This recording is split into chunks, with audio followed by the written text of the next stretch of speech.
როგორ ფიქრობთ, რა შეიძლება გაეკეთებინა სასწრაფოს სანიტარს, რომ მისთვის სანიტრობიდან 17 წელიწადში ზუსტად საქართველოს თავდაცვა და უშიშროების საკითხებით ჩაებარებინათ, თანაც საკანონმდებლო დონეზე. ნაციონალური ხელისუფლების გამოვლენების ეს შემთხვევა სკანდალში არაერთხელ გახვეულა, რაც გამორიცხული არ არის მისივე გუნდის აქტიური ხელშეწყობით ხდებოდეს. რამდენჯერმე გადაურჩა დაბადimrებას. საკუთარი თანამოაზრების ხელის რამდენჯერმე მოხვედრია. შემოხარჯვია აქციის მონაწილეების სოსისების ფულიც და გადაუგდია მეგობრებიც, მაგრამ ის მაინც შეუცვლელია. ისაგვარებს ისეთ საქმეებს, რასაც სხვა ხელს არ კიდებს ან არ გადრულობს და ამ საქმეებს მერე საკუთარ წვანე ბლოკნოტში ინიშნავს. აქტიურად საუბრობენ მის კავშირებზე ქართული გზის ბიზნესთან, რომელ გზასაც ბელორუსიაში და უკრაინაში მივყავართ.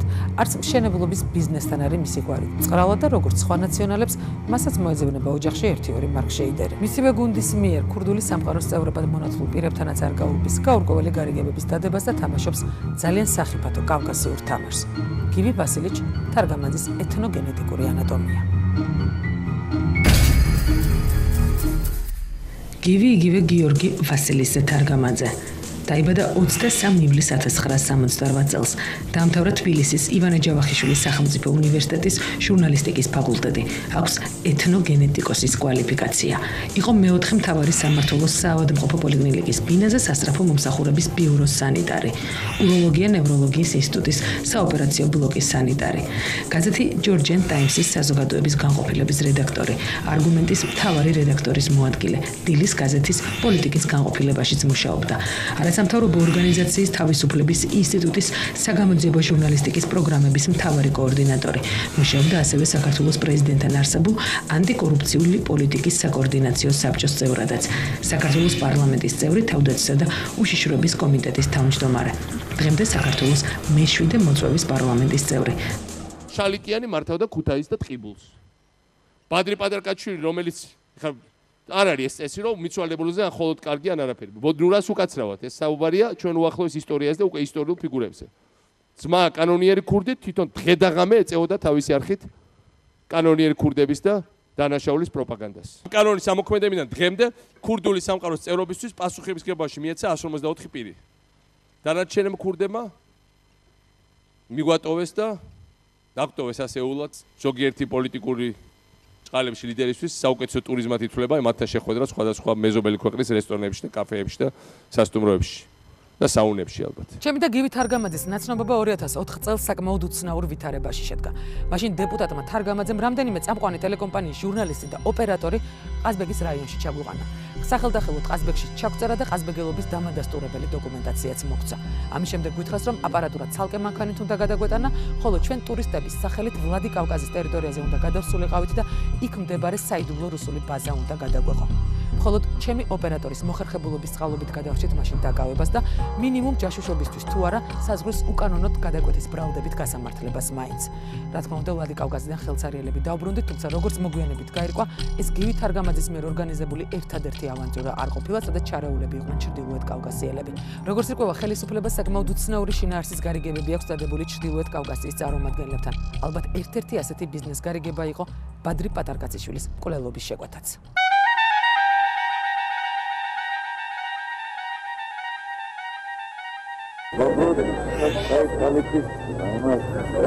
Если это человек, мы сами сможем ставить, это не проблема.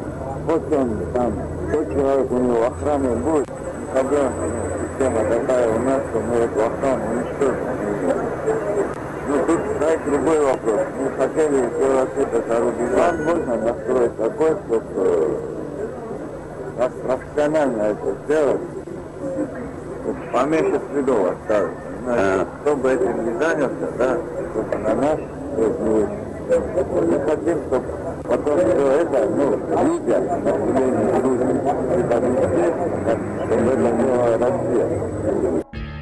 ამ ჩანაწერში შინაგან საქმეთა სამინისტროს კონსტიტუციური უსაფრთხოების დაცვის დეპარტამენტის თანამშრომელი გია დგებუაძე ბადრი პატარკაციშვილის მკვლელობას უკვეთავს ჩეჩენ საველე მეთაურს უვაის ახმედოვს, რომელიც არაერთ საინფორმაციო წყაროში ტერორისტად პირდაპირ სახელდება.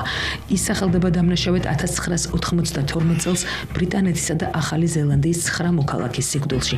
დაკავებული იყო ადამიანების გადაცებით, ნარკოტიკებისა და იარაღის უკანონო ვაჭრობით, ასევე საქართველოს გავლით სხვადასხვა კონტრაბანდის გადაზიდვით. მოგვიანებით ვრცელდება ახმედოვის სხვა ვიდეო მიმართო, სადაც ის ამბობს, რომ მასტერას მიერ მიცემულ შეკვეთაზე აუდიო ჩანაწერი თავად გააკეთა, რადგან შური ეძია ნაციონალურ ხელისუფლებაზე. კერძოდ ირაკლი ალასანიაზე, რომელიც ახმედოვთან პანკისის ხეობასთან დაკავშირებით მოლაპარაკებებს აწარმოებდა. Мы начали препятствовали вводу войск в Панкисское ущелье. Тогда был замминистром КГБ Иракли Аласани. Я это все записал для того, чтобы взять реванш за то, что они с нами сделали. ახმედოვის პერსონით საქართველოს ხელისუფლების დაინტერესებას ადასტურებს კიდევ ერთი ფაქტი. მამუკა მაისურაძე 2009 წელს რუსულმა სპეცსამსახურებმა საქართველოს სასარგებლო ჯაშუშობისთვის დააკავეს. უკრაინული პასპორტით სოჩში მცხოვრები მაისურაძე რუსის სამართალდამცავებისთვის მიცემულ ინტერვიუში თუ ჩვენებაში მისი და уваის ახმედოვის ურთიერთობების დეტალებზე საუბრობს. Про Увайса Ахмедова была информация, что нигде не числится ни в розыске, ни бандит, ни преступник, ничего. Обыкновенный такой пожилой человек, который имеет авторитет среди своих чеченцев.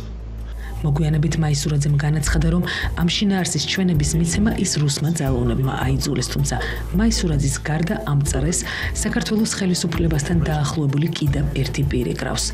კავკასიის საემირო ჩანაწერების გავრცელებიდან მალევე გამოაქვეყნა განცხადება, სადაც ის ამბობს, რომ уваის ახმედოვი ბორის ბერეზოვსკისთან დაახლოებულმა ჩეჩენმა მეთაურმა ახმედ ზაკაევმა გამოიყენა და მოატყუა, ხოლო ჟურნალისტებს ჩანაწერები სწორედ ბერეზოვსკი მიაწოდა. ეს ის ბერეზოვსკია, რომელთანაც ხელისუფლება სატელევიზიო არხის პირველი კავკასკის დაფინანსებასთან დაკავშირებით მოლაპარაკებებს აწარმოებდა და ვისაც პირადად გივი თარგამაძემ თბილისშიც და სიღნაღშიც ბოლო 2 წლის განმავლობაში არაერთხელ უმასპინძლა. გივი თარგამაძის და ჩეჩნური დაჯგუფების გზები იკვეთება უკრაინაშიც. უკრაინა არის მართლა განსაკუთრებული, ჩემთვის პრინციპში განსაკუთრებული იმითაც, რომ 2 თვე აკვიყავი რევოლუციის დროს. გარდა ამისა არის განსაკუთრებული სითბოთი. უკრაინის ხელისუფლებაში ნარინჯის ფერების შენარჩუნება ნაციონალური ხელისუფლებისთვის იმ დროის მთავარი ამოცანა იყო. მეზობელ ქვეყანაში ჩასული ქართული დამკვირვებლებისთვის კოორდინაცია სწორედ გივი თარგამაძეს უნდა გაეწია.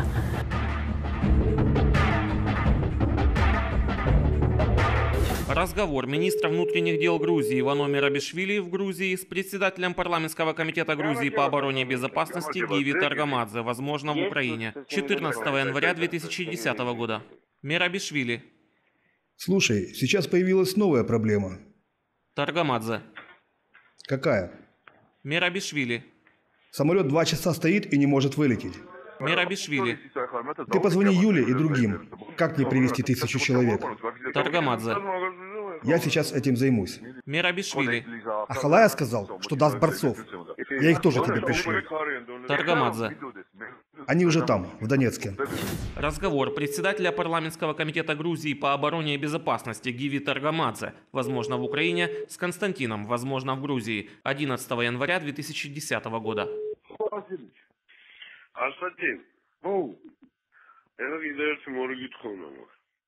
Таргамадзе. У меня есть очередная просьба. Я хочу через Лашу или кого-нибудь еще передать им, что если они продолжат делать то, что они сейчас делают, а главное в Донецке, я этот город, мать его... Константин. А что, они что-то сделали? Таргамадзе. Ну, они не регистрируют. Константин. Да, Васильевич. Но ты уверен, что там Гия замешан? Тот Лаша сказал, что у него свои встречи. Я говорю не о нем. Константин. Он вчера звонил. Он сказал, что он запущен в розыск. Если возникнет проблема, если они нам враги, то тогда и мы враги. Тогда я буду сукиным сыном, но я приеду и покрою этот город. Я отвечаю за свои слова.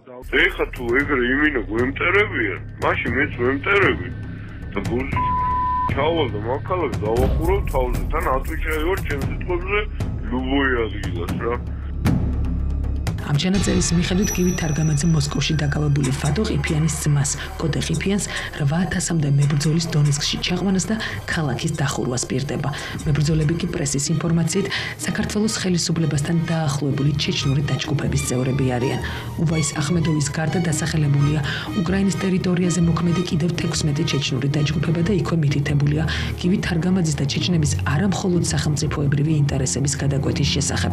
ამ მეორე გზას კი განონიერ ქურდებამდე და კრიმინალურ სამყარომდე მივყავართ. უკრაინულ წყაროზე დაყრდნობით ცნობილი ხდება, რომ გივი თარგამაძის უკრაინულ ბიზნესს საფრთხე არამხოლოდ უკრაინის ხელისუფლებისგან, არამედ ჩეჩნური დაჯგუფებებისგანაც შეექმნა და სწორედ ამიტომ იყო გივი თარგამაძე კიევში ჩასული ვადო ყიფიანთან, რომელსაც ორ უცნობ პიროვნებასთან ერთად დაკავებული ფეხბურთელის დემეტრაძის სახლში ეახლა.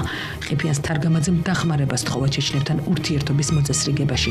ამ უკანასკნელმა კი ჩეჩნებთან ურთიერთობის დაძაბვას ისევ გივი თარგამაძის დახმარებაზე ხელის აღება არჩია. ვასილიჩს ვერ დაეხმარებოდა ვერც კანონიერი ქურდი ხმელო, რომელსაც ის სატელეფონო საუბარში ახსენებს და ვერც ლაშა შუშანაშვილი. სწორედ ამიტომ გავრცელდა ინფორმაცია ციხის ბუნტის ბრალდებით დაკავებული დარიელ ფოცხვერიას გათავისუფლების შესახებ უკრაინაში დაბრუნების პირობით, რომ ფოცხვერიამ თავის მხრივ გივი თარგამაძის და ხელისუფლების უპატრონოდ დარჩენილ სხვა ბიზნესებს მიხედოს. ეთნოგენეტიკოსი თარგამაძის ჩრდილოეთ კავკასიელებით დაინტერესების კიდევ ერთი მამტკიცებელი სატელეფონო ჩანაწერი არსებობს.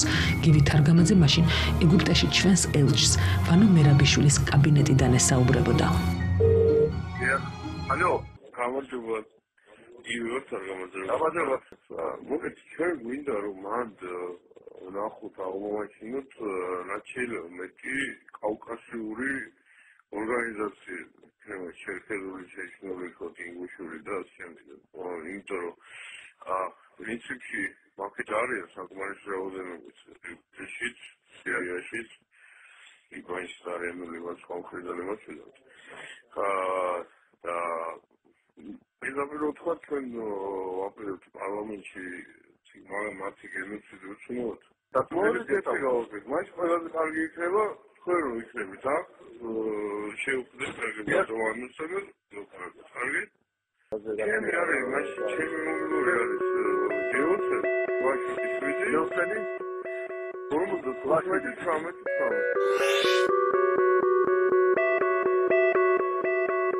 თარგამაძე კავკასიელებს როგორც ჩანს მხოლოდ ეთნოგენეტიკური დაინტერესების მიზნით არ იყენებს.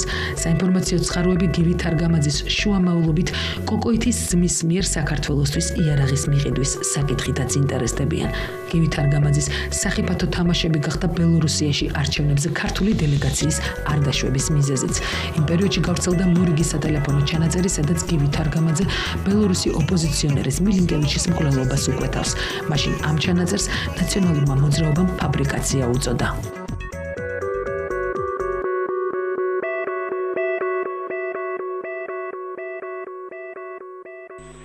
Слушай, как живешь? Живу так.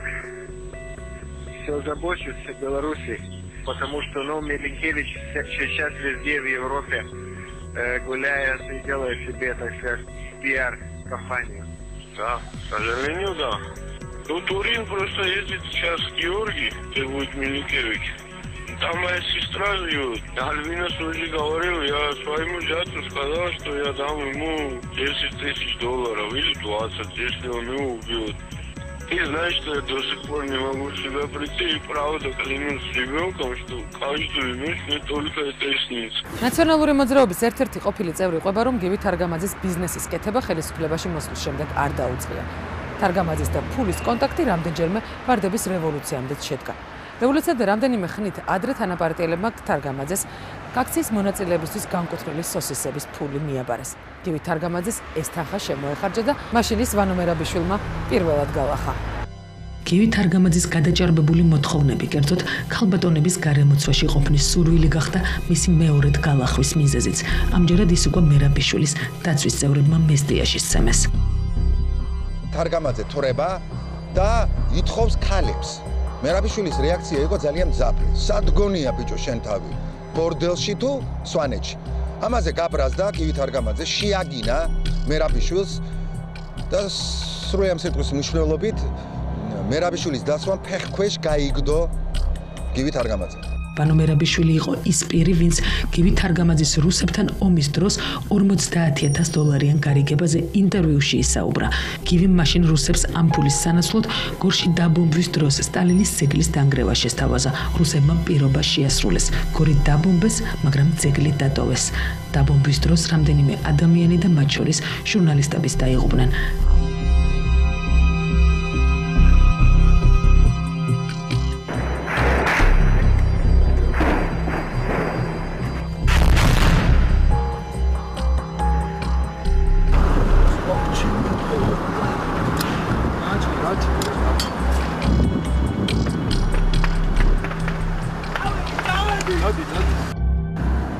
ვასილიჩს თავის მართლება მოუწია. იყო ძალიან მნიშვნელოვანი, რომ არ დაზიანებულიყო ეს ძეგლი და შემოგთავაზეს, რომ აი დაბალი რანგის ოფიცრებისთვის გარკვეული ფინანსური ანაზღაურების შედეგად ისინი უზრუნველყოფდნენ ძეგლის სადღეღამისო დაცვას იმისაც, რომ ეს არ დაზიანებულიყო. მე ამაზე ირონიულად გნებავ დაცინვით თქვით, თუნდაც ამ ფულს ვიუცემ იმისთვის, რომ ეს ძეგლი საერთოდ მოხსნან და წავიღონ თავის მთავარსარდალს კაბინეტში.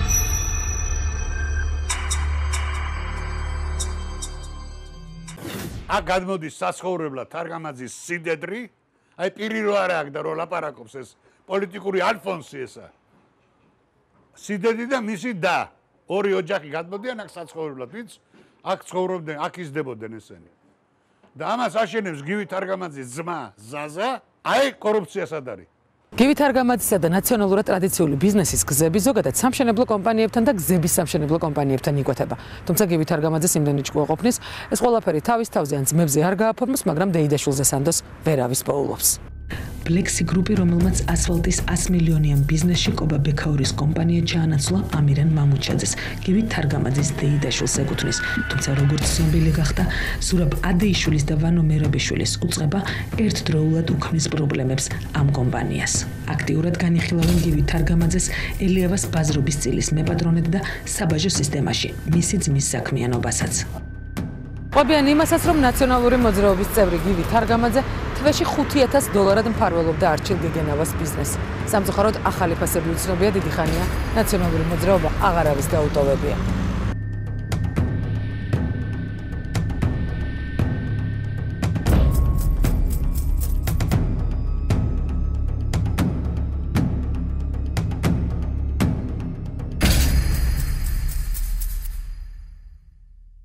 გივი თარგამაძე იყო ის პიროვნება, რომელიც იმედის ყოფილ ხელმძღვანელთა 2007 წლის 7 ნოემბრის შემდეგ რესტორან ქალაქურში ნახეს. სწორედ ამ დღის მერე იმედის წამყვანმა ჟურნალისტებმა არხის ნელ-ნელა დატოვება დაიწყეს. გაჩნდა ტერმინები: გივის გარაჟი, გივის ჩემოდანი, გივის მწვანე ბლოკნოტი, გივი. იმედს სული ამოხდა. და არ გაგივათ ეს რევანში. რუსული დროშები არ იფრიალებს რუსთაველზე, ჩვენ რუსთაველსაც დავიცავთ, ქალაქსაც დავიცავთ და მთელ ქვეყანას დავიცავთ. სულს ამოგხდით მაგისთვის. გივი თარგამაძე, ეთნოგენეტიკოსი. გივი თარგამაძის უარი კომენტარზე, რა თქმა უნდა, არ გავკვირვები ანატომია შეეგვა ხელისუფლების წევრების უცნაურ კავშირებს ქურდულ და ბიზნეს სამყაროსთანაც, ალბათ საზოგადოებაც. ერთადერთი შეკითხვა, რომელიც ალბათ ზოგადად მთლიანად მართულ გუნდთან და მის ხელმძღვანელ სააკაშვილთან გაჩნდა, არის ის, თუ რატომ აბარია ამ ადამიანს საქართველოს თავდაცვა და უშიშროებათანაც ისიც საკანონმდებლო დონეზე. მას ხომ სხვა ძალიან ბევრი საქმე აქვს.